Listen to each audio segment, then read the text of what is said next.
Esta es la historia de una isla francesa donde nunca habitaron franceses. Una isla donde nacieron y murieron mexicanos. Una isla reclamada por un emperador, donde Porfirio Díaz construyó un faro y que Franklin Roosevelt ordenó invadir.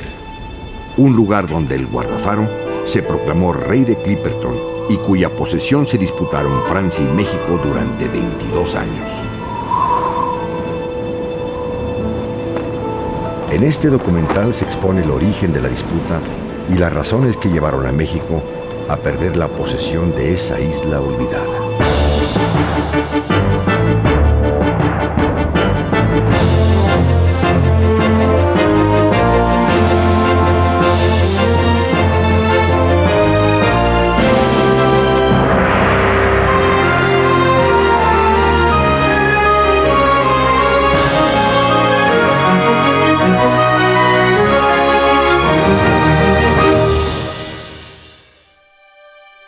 La isla Clipperton fue descubierta por el explorador español Álvaro de Saavedra en 1527 a unos 1,200 kilómetros al suroeste de Acapulco.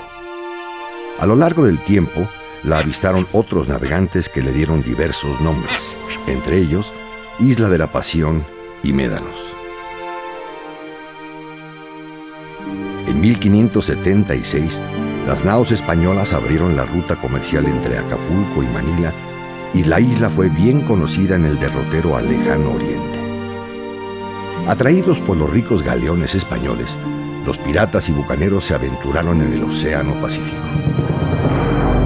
Uno de ellos, John Clipperton, capitán inglés cuyo pabellón era un jabalí rojo, redescubrió la isla en 1705. Desde entonces, ese diminuto punto en los mapas se conoce como Clipperton.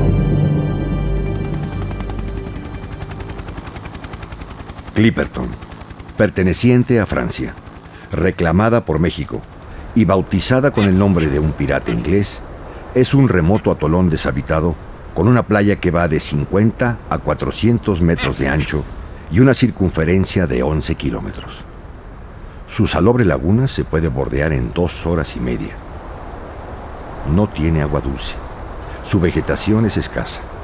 Lo rodea un traicionero arrecife de coral y está en el centro de una peligrosa zona de huracanes. Pero por poco atractiva que parezca la isla, grandes naciones y hombres célebres la codiciaron y se la disputaron. Cuanto menos daba, más deseaban poseerla.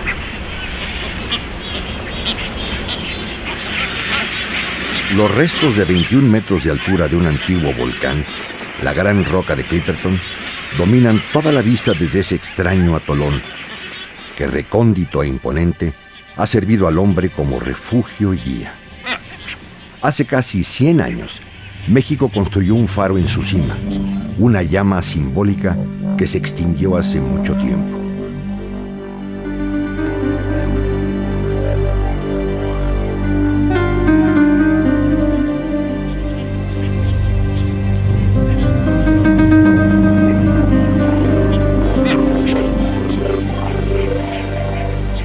Durante siglos, hombres de muchas naciones treparon a esa roca y todo lo que vieron fue mar y arena.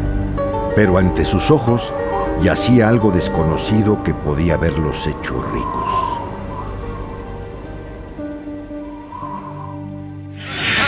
Durante los primeros 3 siglos después de su descubrimiento, la historia ignoró a Clipperton.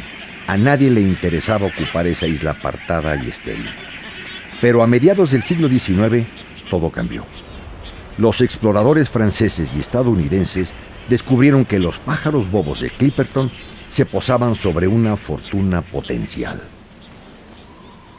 El guano, un fosfato derivado del excremento petrificado de las aves que había alcanzado mucho valor como fertilizante. Y la isla estaba cubierta de guano, o eso creyeron. En 1858, un comerciante de El Havre pidió licencia al gobierno francés para extraer guano de la isla de Clipperton. Napoleón III, consciente del potencial económico y el valor estratégico de la isla en el Pacífico, ordenó que un oficial naval la reclamara formalmente para Francia. Ahora, entrando al tema de cómo tomaron posesión de ella, pues es francamente regocijante, porque resulta que un teniente de la Marina francesa se subió a un barco mercante, no a un barco de guerra francés, sino a un barco mercante, viajó con el barco y cuando llegaron a Clipperton, entonces sacó un papel, escribió que tomaba posesión como si estuviera en el siglo XV, en el descubrimiento de América, y tomó nota de que ahí había una isla, no bajó a la isla, nunca pudieron desembarcar en la isla, y mandó esa acta, la llevó a Hawái, que entonces era un reino todavía, era el reino de Hawái, pero un lugar tan remoto como el más remoto lugar que ahora se pueda imaginar. Por lo tanto, nadie se enteró de esa supuesta toma de posesión, ni Francia, bueno, en la opinión pública francesa jamás se enteró de eso. En épocas posteriores, muchos dudarían que el anuncio en un oscuro periódico, después de una declaración hecha en la cubierta de un navío mercante, sin siquiera poner pie en Clipperton, fuese un reclamo legal. 2 años después, los franceses decidieron que el guano de la isla no valía la pena. Y como nadie más sabía del reclamo francés sobre ella, el camino quedó despejado para los especuladores estadounidenses. Debido a la demanda del fertilizante, Estados Unidos había aprobado una ley que permitía a sus ciudadanos extraerlo de cualquier isla deshabitada que no perteneciera a otro país. En 1893, unos promotores de San Francisco, que buscaban inversionistas, aprovecharon la ocasión y afirmaron que el guano de Clipperton valía $50 millones. Era una locura, pero lograron reunir el capital para enviar a la isla un reducido grupo de mineros. Las condiciones y el negocio fueron difíciles desde el comienzo. El guano era de mala calidad, por lo que debido a sus pocos recursos y la fluctuación de los precios del producto, la compañía de San Francisco apenas podía pagar a sus trabajadores o llevarles provisiones. En ese crítico momento, llegó a la isla John Arundel, un empresario inglés con grandes ideas. Así, en 1897, una compañía inglesa compró los derechos de los estadounidenses, lo cual provocó una gran disputa internacional. Creyendo que Clipperton valía una inmensa fortuna, la prensa estadounidense levantó una oleada de protestas, afirmando que los ingleses buscaban apoderarse de una isla de su país. ¿Por qué no intervino el gobierno de Estados Unidos? Yo creo que se les pasó. De tantos asuntos que tenían, el asunto era tan pequeño probablemente para ellos, que el Departamento de Estado nunca puso demasiada atención en el asunto. Pero cuando Francia se enteró, envió a Clipperton el crucero Duguay-Trouin e informó a los gobiernos inglés, estadounidense y mexicano de su reclamo sobre la isla. Porfirio Díaz lo rechazó. Notificó a Francia que Clipperton había sido posesión española durante siglos y México la había heredado al obtener su independencia en 1821. Mientras, en el Hotel Sands de la Ciudad de México, Ignacio Mariscal, secretario de Relaciones Exteriores, llegaba a un acuerdo con Lord Stanmore, presidente de la Pacific Island Company, para dar a este el derecho de extracción del guano de la isla durante 20 años.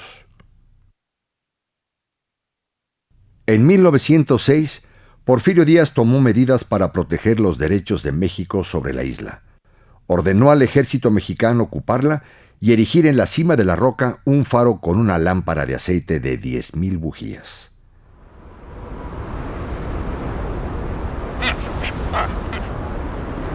Esperando grandes ganancias, la compañía inglesa construyó un nuevo muelle y una vía corta de ferrocarril en el atolón. Instaló equipo pesado de molienda e hizo venir de San Francisco mineros italianos, japoneses y de otras nacionalidades.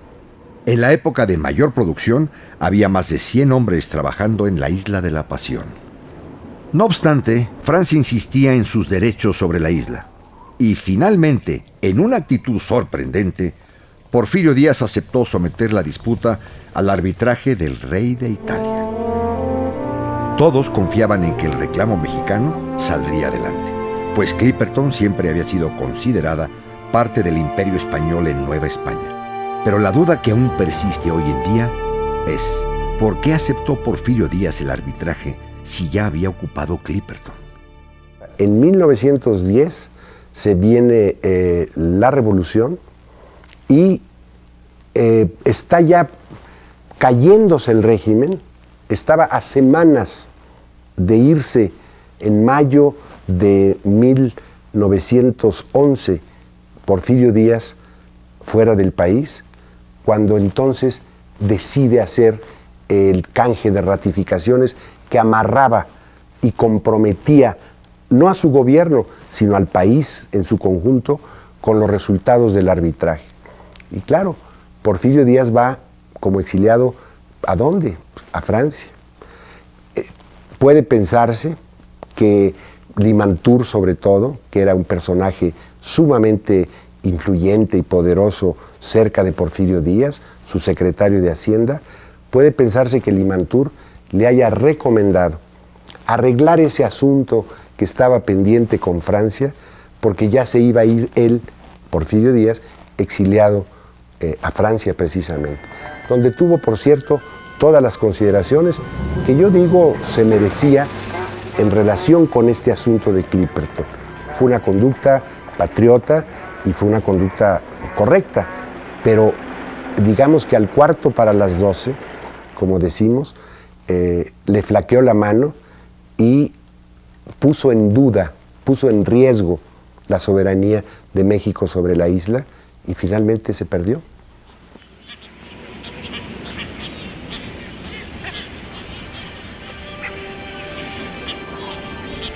Cuando el ejército mexicano ocupó Clipperton, fue muy cuidadoso al elegir al oficial a cargo.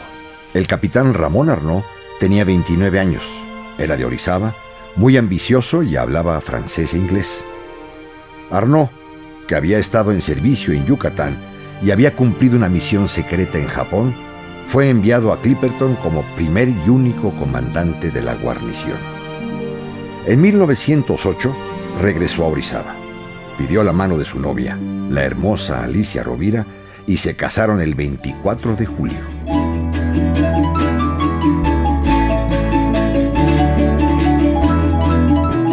La recepción fue en el Gran Hotel de France. El futuro parecía promisorio: un galante capitán, una desposada joven y bella, y un romántico puesto en una isla del Pacífico, donde Alicia sería la consorte del gobernador.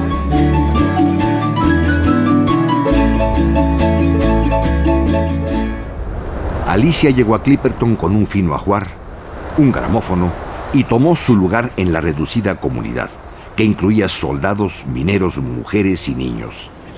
Pero poco después, sus sueños de felicidad comenzaron a desvanecerse como un espejismo.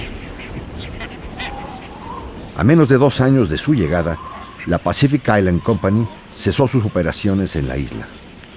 Incapaz de encontrar mercado para el guano de baja calidad de Clipperton, solo acertó a apilarlo durante años. Al caer los precios internacionales, decidió cortar por lo sano y se retiró en 1910, dejando tras sí montones de guano y equipo de minería de desecho. Debido al retiro de los ingleses, el capitán Arnaud se vio obligado a ir nuevamente a México a obtener las provisiones que antes llegaban de San Francisco. En México, la revolución estaba en su apogeo y Arnaud se vio atrapado en la capital mientras las fuerzas revolucionarias bombardeaban el Palacio Nacional.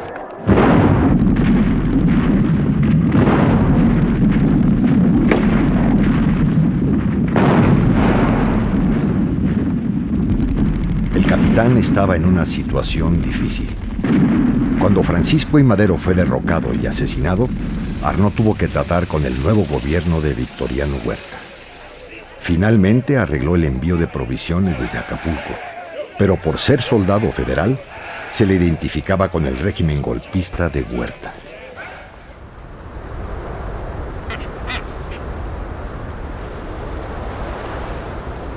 En enero de 1914, Arnault volvió a Clipperton, pero 6 semanas después, las fuerzas revolucionarias capturaron al Tampico, el barco que transportaba las provisiones en el puerto de Topolobampo.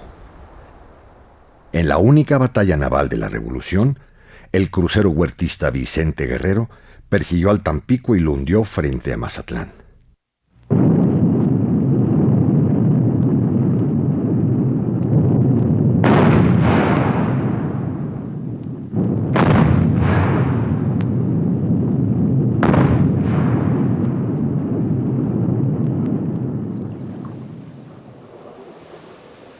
Por primera vez hubo escasez de alimentos en Clipperton. Las provisiones se necesitaban urgentemente, pero la guarnición no sabía que el barco que las transportaba yacía en el fondo del mar, ni que la Primera Guerra Mundial había estallado en Europa.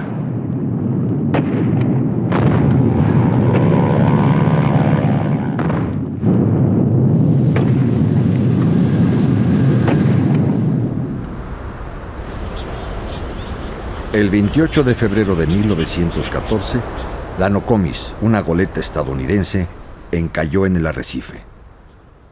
Dado que el barco de provisiones podría no llegar nunca, 3 marinos decidieron remar los 1.200 kilómetros hasta Acapulco en busca de ayuda. Fue una hazaña, pero a nadie en México le interesaba ayudar a la guarnición huertista de Clipperton. Sin embargo, cuando la Armada estadounidense supo del naufragio de la Nokomis, envió un crucero a rescatar a los supervivientes. El barco estadounidense Cleveland llegó a Clipperton 3 días después, rescató a los 19 supervivientes y ofreció a la guarnición mexicana llevarla hasta Acapulco.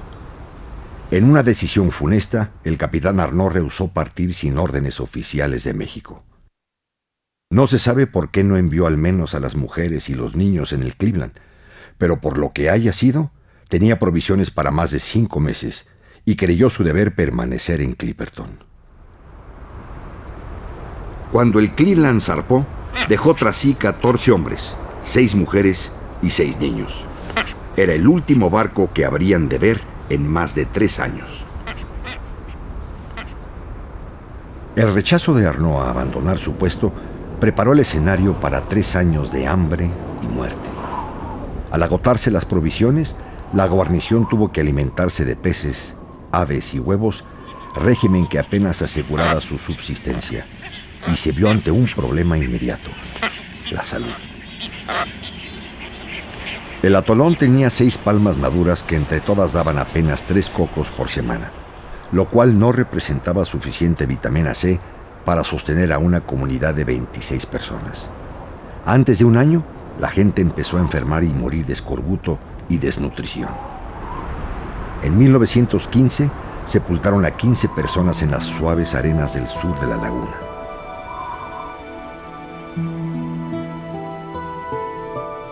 El resto siguió esperando el arribo del barco de México, pero este nunca llegó. Como los cocos estaban reservados para las mujeres y los niños, el capitán Arnault y los demás hombres comenzaron a desesperarse y a delirar. Sabían que todos estaban condenados si no llegaba ayuda pronto.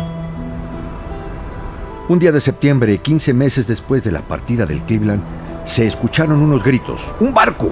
¡Un barco! El capitán Arnault creía haber visto uno. Corrió por la playa y ordenó a los hombres, excepto al farero, que lanzaran un bote al agua para ir con ellos hasta el barco que había visto. Los hombres abordaron el bote, pero las olas lo volcaron. Según diversos relatos, todos se ahogaron o fueron devorados por tiburones. El capitán Arnault murió en su puesto, abandonado y olvidado por las autoridades gubernamentales de México. Al morir el capitán Arnault y los otros soldados, el farero fue el único hombre que quedó con vida en la isla. Su nombre era Victoriano Álvarez y vivía en una choza al pie de la roca. Inmediatamente se proclamó rey de Clipperton y ordenó a una joven de 15 años que fuera a vivir con él. Como la madre protestara, las mató a las 2. El terror duraría casi 2 años. Tomaba una mujer diferente cada vez para que viviera con él. Golpeaba a las que se negaban y amenazaba con matarlas si alguna vez llegaba un barco. La población de Clipperton se redujo a Álvarez, 3 mujeres y 8 niños, por lo que la situación alimenticia se estabilizó. Ya nadie murió de escorbuto, pero la vida era un infierno para las mujeres. Finalmente, según lo dicho por la esposa del capitán Arnaud después de los sucesos, Álvarez le ordenó ir a vivir con él a su choza al pie de la roca. Durante esos 2 años, las mujeres habían hablado a menudo de matar a Álvarez y decidieron actuar cuando llamó a la señora Arnaud. La mañana del 18 de julio de 1917, Alicia Arnaud se dirigió a la roca acompañada por su hijo Ramón, de 9 años, y una mujer llamada Tirsa Rendón.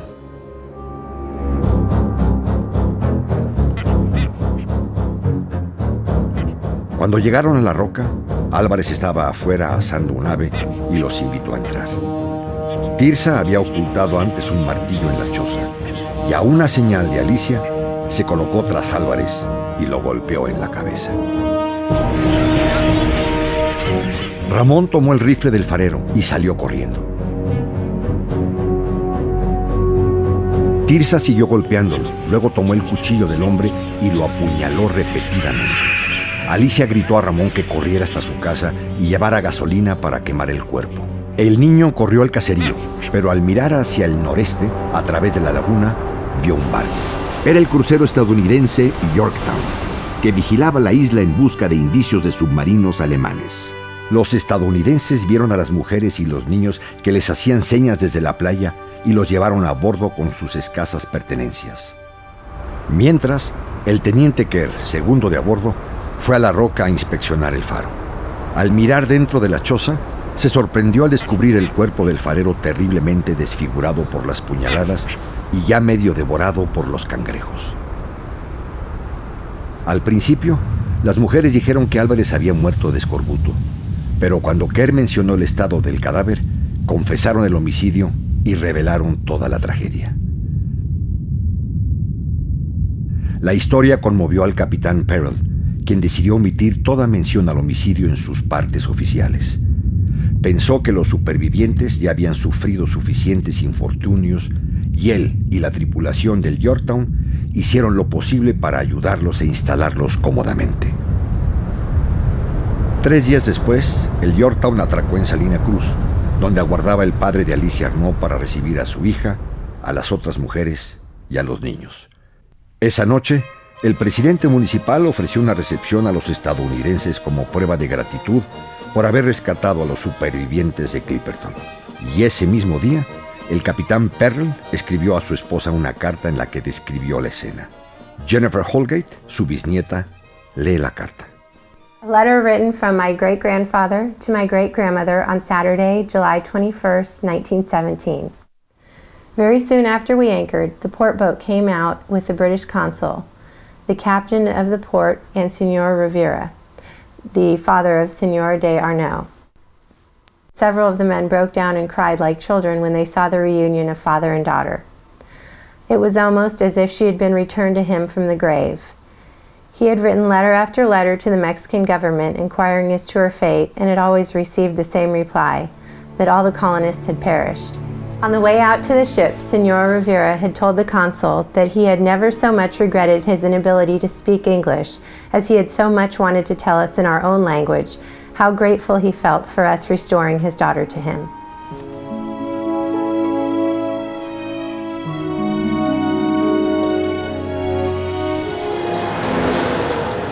A su regreso a México, Alicia Arnaud no cejó en sus osados esfuerzos por lograr justicia para sí misma y para las demás víctimas de la tragedia de Clipperton.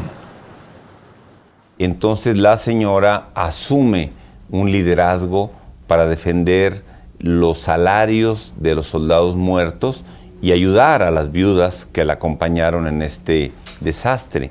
Y la Secretaría de la Defensa Nacional y el presidente de la República, que era Venustiano Carranza, no reconoce a estas viudas injustamente. Les dice, ustedes pertenecen a un ejército con el que hemos luchado. Hay otro gobierno, hay un nuevo gobierno, una nueva república. Por tanto, ustedes son enemigas nuestras y les niegan la pensión. Por fortuna, conocen al general Urquizo y logran que él luche por ellas, sea su representante. y a cambio le cuentan su historia, y el general Urquizo se convierte en el primer cronista de esta historia. Es el primero que escribe una radionovela que después se transmite en las primeras estaciones de radio que hay en México. Es el primero que escribe artículos para contar la historia de estas mujeres. Ya en México, los relatos de los supervivientes de Clipperton sobre lo ocurrido en la isla fueron contradictorios. Unos dijeron que el bote del capitán Arnaud había sido destruido por una mantarraya gigante. Otros, que los hombres habían peleado con el capitán. Con el tiempo, se creó una montaña de mitos en torno a la historia, cada uno más absurdo que el anterior.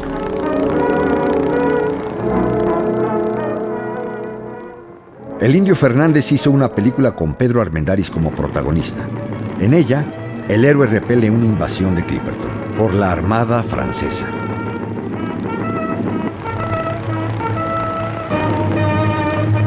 Lo tuyo y lo mío lo arreglamos después, cuando quieras. Ya te dije que después.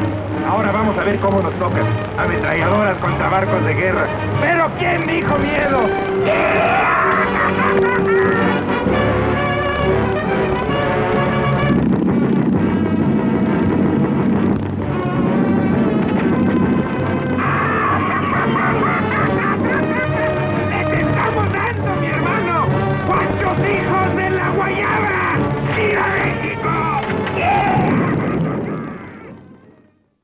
Ramón, el hijo del capitán Arnaud, un niño cuando los sucesos, repitió durante el resto de su vida la versión de su madre de la historia, e hizo lo que pudo por proteger la reputación de la familia. Yo creo que lo que sucedió con estas versiones contradictorias de la viuda del capitán Arnaud respecto a cómo murió su esposo y cómo murió Victoriano, si murió de escorbuto o asesinado, si el marido murió por la mantarraya, que es la historia oficial de la familia que se contó por 70 años, yo creo que es comprensible. Hay que entender que estas mujeres desvalidas, sin hombre, sin esposo, sin riqueza, iban a enfrentarse a un juicio, iban a enfrentarse a un descrédito. La moral de ahora con la moral de entonces era completamente diferente. Al final de la Primera Guerra Mundial, Francia había perdido interés en Clipperton. Sabía que su guano no valía nada, pero aún tenía valor estratégico por su cercanía al Canal de Panamá, y siendo antigua potencia colonial, quería mantener su soberanía y esperar el desarrollo de los acontecimientos. Después de que los supervivientes mexicanos fueron rescatados, Clipperton permaneció deshabitada más de 25 años. El hombre y la civilización se habían ido, pero la naturaleza siguió su ciclo inexorable. En las primeras descripciones de la isla se habla de enormes cantidades de pájaros bobos y otras aves, pero a partir de mediados del siglo XIX, la laguna quedó separada del mar y los cangrejos se multiplicaron por miríadas. Ahora solo reinaban ellos donde antes había una verde vegetación y abundantes colonias de aves. Y mientras los cangrejos seguían estableciendo su dominio en Clipperton, lejos de ahí, los diplomáticos aún debatían el tema de su soberanía política. Repentinamente, después de 22 años, en el Palacio del Quirinal en Roma, el rey de Italia emitió su decisión sobre el arbitraje entre Francia y México. El 8 de enero de 1931, Víctor Manuel III anunció que Clipperton era posesión francesa, pues México no pudo probar que la isla hubiese pertenecido a España.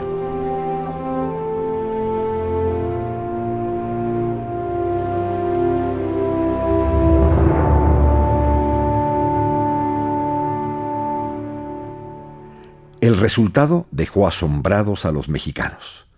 Después de muchas consultas y debates, el gobierno reconoció que la decisión era inapelable y obligatoria. Nada podía hacerse para cambiar el resultado.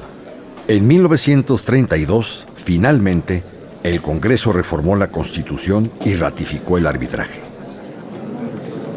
Cuando México aceptó la participación del rey de Italia como mediador en la disputa con Francia, fue por su prestigio y reputación como árbitro internacional. Pero en la época en que anunció su decisión, El rey Víctor Manuel ya había perdido su independencia ante el dictador fascista Benito Mussolini. Para indagar al respecto, consultamos con dos especialistas, un abogado francés y un historiador italiano. Je ne pense pas que la sentence du roi d'Italie ait été inspirée fondamentalement par des motifs politiques, mais ça, c'est aux historiens qu'il faut le demander. Ceci dit, je crois personnellement que le droit, c'est toujours le droit du plus fort. Cioè, in questo momento Mussolini ha tutto l'interesse ad apparire amico della Francia e questo è probabilmente una plausibile ragione per la quale, se ci fossero state delle pressioni, sarebbero state in favore della Francia e certamente non in favore del Messico, che in questo momento non è certo, non è certo un paese di grande interesse per l'Italia. Para saber más sobre la posible influencia de Mussolini, hablamos en Roma con el historiador oficial del Ministerio del Exterior de Italia, quien discrepò del professor Fogo. No, io penso proprio di no, che non ci sia stata una diretta influenza di Mussolini in questa decisione. Non gli interessava nulla, non voleva né ottenere il favore della Francia facendogli un piacere così piccolo di fronte alle grosse questioni che c'erano. Quindi direi che c'è stata una riflessione, una decisione di carattere prevalentemente giuridico. D'altra parte noi non dobbiamo dimenticare, e lo dico come storico, che questo istituto dell'arbitrato non è che abbia dei gloriosi precedenti. È caduto nei tempi recenti ancor più in discredito, perché ormai sappiamo bene che l'arbitro o il mediatore non fa altro che aggiungere la sua forza a quella del più forte. El argumento más importante de México en el arbitraje fue que Clipperton había sido siempre posesión española hasta la independencia del país, y presentó varios mapas para sustentar su argumentación. En busca de la opinión de un experto, consultamos a la cartógrafa en jefe del Museo Naval de Madrid. Los españoles consideraron que este virreinato abarcaba a América del Norte también, por supuesto, aunque toda la parte de Sonora, de California y de la costa noroeste de América, toda esa parte se consideraba que era la extensión natural del virreinato de Nueva España. Y por supuesto se consideraba que toda la parte del Pacífico, de Acapulco, era también dominio español. Aquí nos encontramos en esta carta náutica la isla de Médanos, que probablemente es la isla que luego llamó este pirata inglés Clipperton. Pero desde luego está nominada como Médanos, está en todas las cartas españolas de la época y no cabe duda, además tan cerca de la costa mexicana o de la costa de Nueva España, no cabe duda de que era española y fue siempre española. En su arbitraje, el rey de Italia explicó que los mapas presentados no probaban la posesión española de Clipperton. Sin embargo, las pruebas ahora disponibles contradicen totalmente ese argumento. Mais je ne pense pas qu'un fait nouveau puisse être invoqué 71 ans plus tard. Sur ce point, je suis assez catégorique et en tout cas, je sais que je n'aurais pas de difficulté à défendre le point de vue du gouvernement français si le problème se posait. Mais le problème ne peut pas se poser, parce que le Mexique n'accepte pas la juridiction de la CIJ, la France n'accepte plus la juridiction de la Cour internationale de justice. Una justicia demorada es una justicia denegada, decían los romanos. Una justicia que no es expedita no es justicia. En realidad, para cuando se emitió el fallo, habían cambiado tanto las circunstancias, había pasado la Revolución Mexicana, había pasado la Primera Guerra Mundial. Si vous voulez, comme professeur, je pense que c'est une sentence qui est bizarre, c'est-à-dire qu'elle n'est pas très motivée, elle est pas très motivée, mais elle est motivée comme le sont beaucoup de sentences de l'époque sur des problèmes secondaires qui n'intéressaient pas beaucoup les gens. Ceci dit, c'est une sentence qui n'est pas très bien motivée, donc si aujourd'hui on me donnait cette sentence, et comme disait, vous pouvez la remettre en cause, je trouverais des raisons, notamment sur l'insuffisance de motivation et sur le fait que la présence française à Clipperton a quand même été d'évidence extrêmement faible. El título válido en el derecho internacional contemporáneo es la ocupación, y Francia, obvia y manifiestamente, nunca ocupó la isla. En cambio, en el caso mexicano, desde finales del siglo XIX hasta el segundo decenio del siglo XX, ocupó físicamente esa isla y por ende tiene mejores títulos que los que pueda reclamar Francia.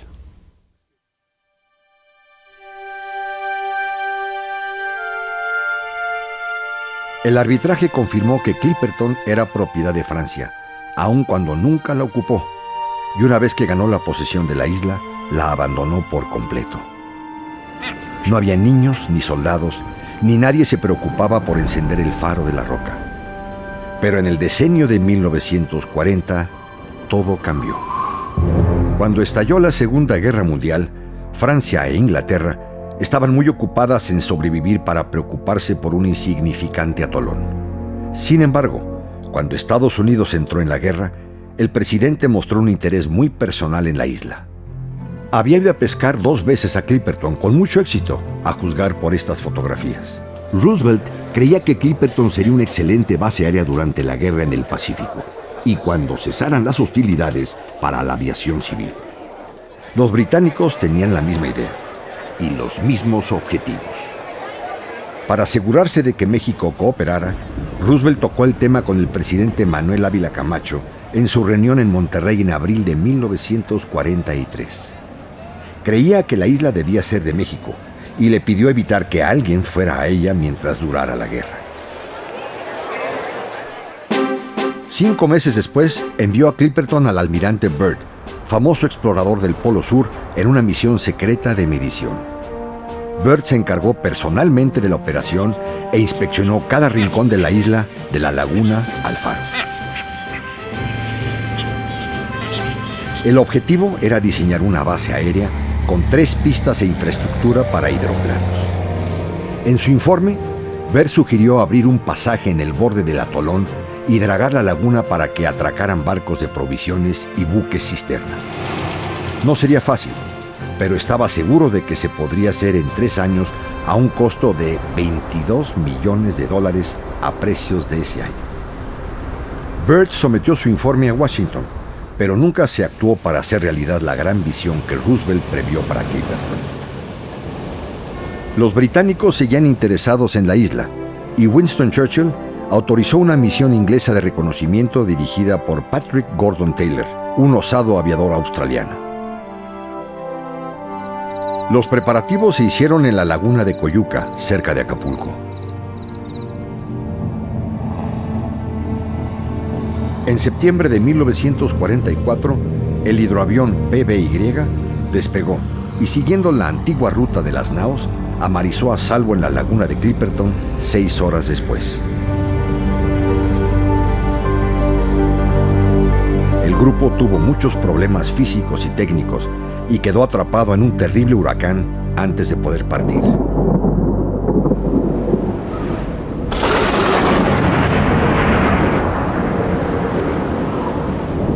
Los fuertes vientos y la lluvia amenazaban con destruir el frágil avión, pero un ingeniero de vuelo cruzó a remo la laguna y lo abordó. Encendió los motores, lo puso contra el viento durante más de 7 horas y logró que resistiera la tormenta.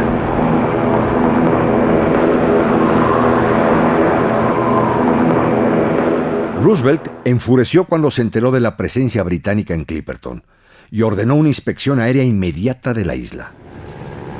El avión estadounidense de reconocimiento enviado por el acorazado Nevada tomó estas fotografías. Los observadores vieron una balsa en la laguna y una portería de fútbol en la playa. Sin consultar con los franceses, Roosevelt ordenó a la Marina estadounidense ocupar la Isla X, nombre en clave de Clipperton.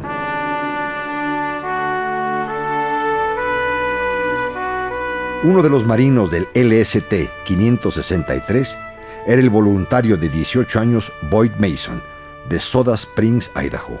I was a quartermaster, and the day I knew that we was going to Clipperton, Carter, the radio man, got top secret orders, I guess through President Roosevelt. We was ordered to go out depart from Port Hueneme, go out for 24 hours before we ever opened the secret papers where we were going. And after he'd done that, of course, we was heading for Clipper Island. Los marinos trataron de desembarcar por el lado suroeste de la isla, no lo lograron. Lo intentaron otra vez por la punta nordeste y el barco chocó con un arrecife y encalló. We tried several times getting ourselves out with the cable and the anchor, and the cables snapped and got caught in our propellers. And from there on, we had no control. We was at the hands of the weather then, and the tide, and the coral reef. La tripulación descargó el LST mientras otros barcos que habían llegado trataban de liberarlo. Después de 6 semanas de agotadores esfuerzos por desencallarlo, finalmente lo evacuaron y abandonaron. Una armazón de 100 metros de eslora que sería un adefesio de Clipperton durante los siguientes 50 años.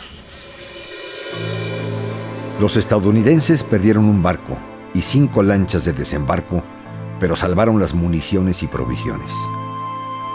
There was enough equipment and materials in there to build a weather station.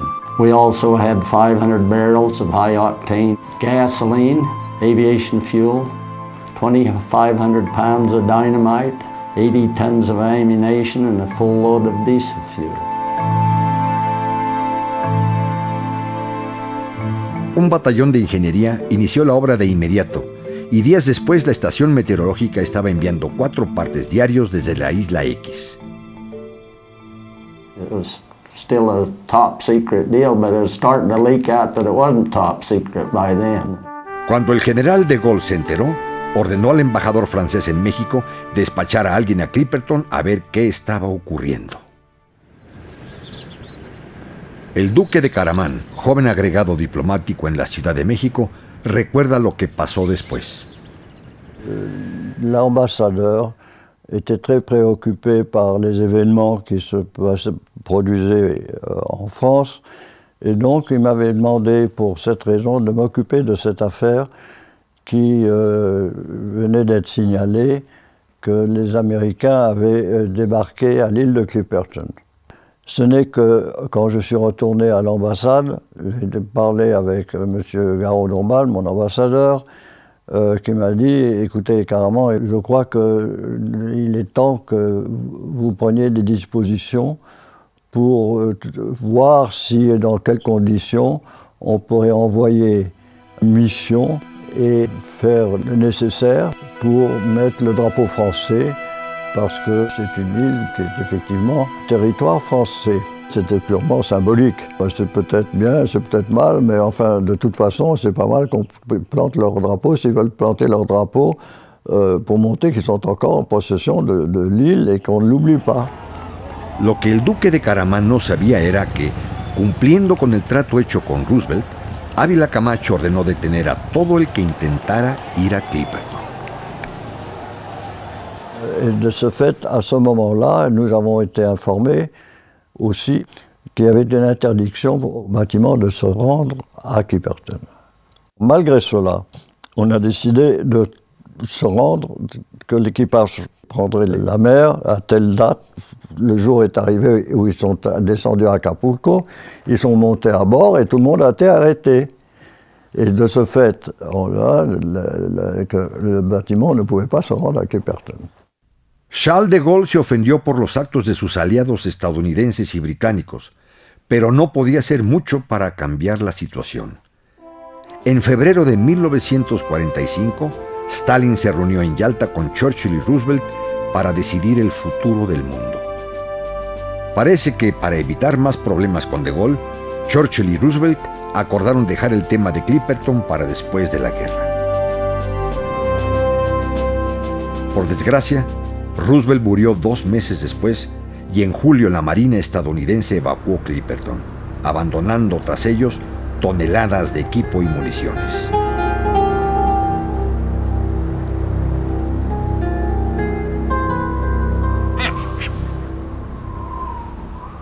Después de la guerra, Francia reiteró su propiedad sobre la isla, pero hacía mucho que la había cedido a los cangrejos y los pájaros bobos.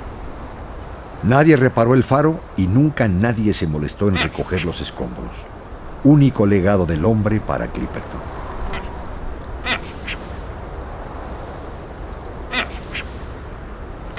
Hace casi 500 años, Álvaro de Saavedra avistó por primera vez el atolón y lo bautizó como Isla Médanos. Durante los últimos 72 años ha sido posesión francesa, pero aún hay quienes lo creen injusto. La Isla de la Pasión es una herida no cicatrizada en el alma de los mexicanos. Es un episodio de nuestra vida nacional que todavía no concluye. Es un ejemplo de patriotismo por los mexicanos que murieron en esa isla, mexicanos y mexicanas y niños, por salvar un pedazo de roca en medio del océano. En México estamos convencidos de que el arbitraje fue malo, fue interesado, fue sesgado. Pero ahí está el arbitraje.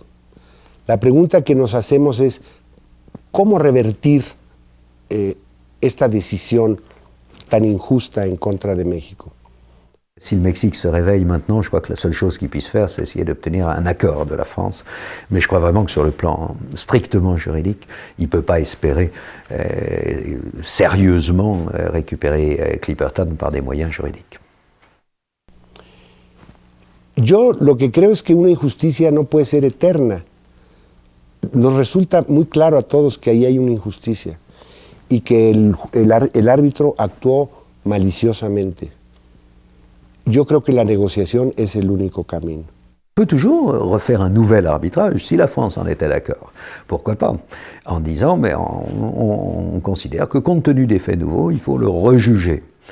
Ça pourrait être une bonne idée, ça pourrait peut-être permettre aux deux pays de se mettre d'accord sans trop de frais.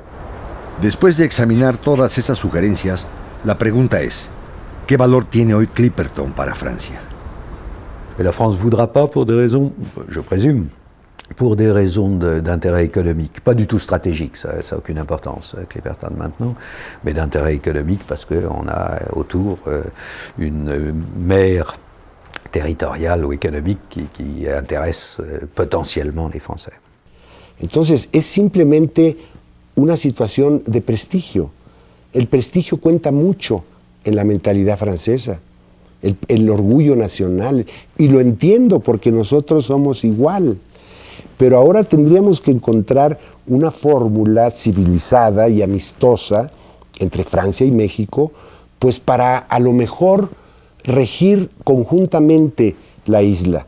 Ils ne peuvent que se mettre d'accord, et par accord ils peuvent faire tout ce qu'ils veulent, y compris la France renoncer à Clipperton.